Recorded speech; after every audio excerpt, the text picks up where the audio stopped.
Welcome to this episode of our program Daily Debate. As usual, we will be discussing important topics tonight, as it has been since the 7th of October, or since the start of this crisis.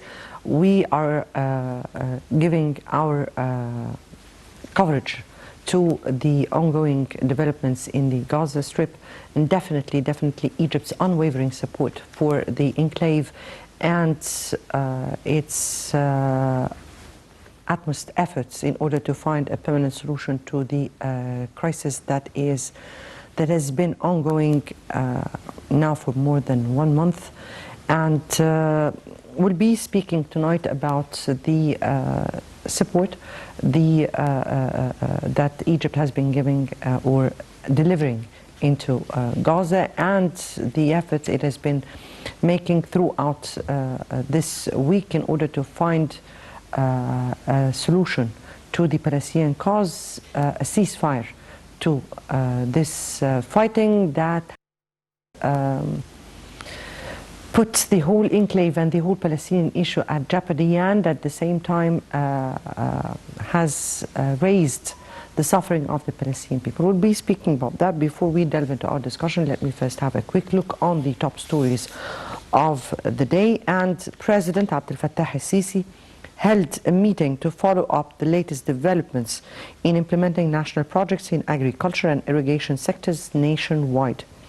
The meeting was attended by Prime Minister Dr. Mustafa Madbouli and Minister of Agriculture Said Al-Qusayr, as well as Minister of Irrigation and Water Resources Hani Sulayem. Presidential spokesman Ahmed Fahmy said that the meeting reviewed programs of upgrading the agriculture sector in Egypt. And moving on to our next top story of the day, and Foreign Minister Sameh Shoukry stressed that Israel's policy of disrupting the entry of aid is a systemized process that targets pushing Palestinians to leave Gaza Strip, escaping the bombardment and siege.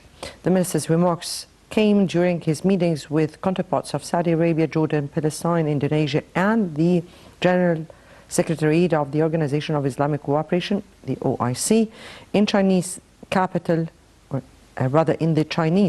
Beijing, along with China's Vice President Han Jing and China's Foreign Minister diplomat Wang Yi.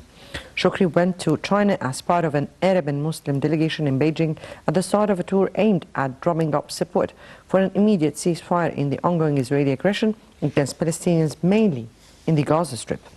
The Arab and Muslim delegation called for an immediate ceasefire in Gaza and allowing entry to humanitarian aid into the destroyed strip. For his part, China's Wang said Beijing will work on reaching ceasefire in Gaza as soon as possible and easing the humanitarian crisis, in addition to pushing an early, integral, fair and sustainable settlement for the Palestinian cause. Palestinian Foreign Minister Riyad al-Malki said that Israel is seeking to end the existence of Palestinian people on the remained Palestinian historical territories, occupied territories.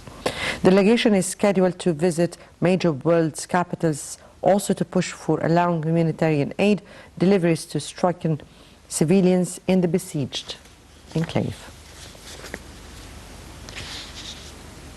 And now we move on to our episode, and before we delve into our discussion, let me first have this quick report. And Egypt's Tahya Masr Fund launches 199 trucks convoy into Gaza. Let's watch.